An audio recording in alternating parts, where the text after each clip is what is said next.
Dow Chemical has a long history of claiming to be part of the solution, even as it deepens the world water crisis.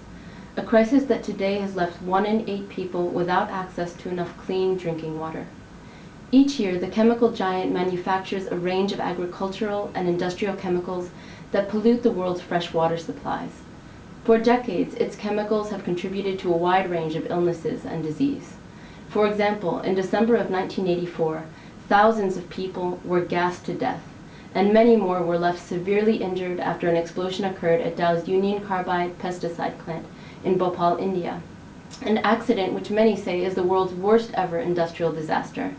Yet more than 25 years later, Dow refuses to fully compensate the victims of this disaster and has not taken full responsibility for its actions.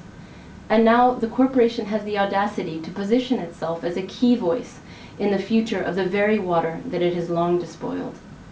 In addition to its latest public relations campaign, The Future We Create, Dow is also a signatory of the CEO Water Mandate.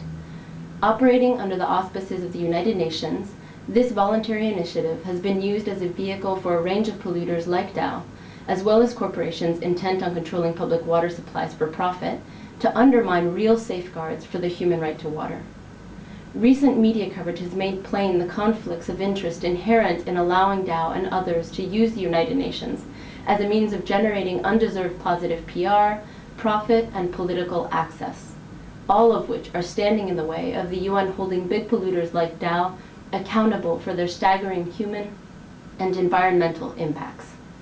The future we create should be one where privatizers like Suez and polluters like Dow don't have a voice in water policy at the UN. The future we create should be one where the solution to today's water challenges are not slick PR, but individuals and governments standing up to vested interests to reclaim and assert the human right to water.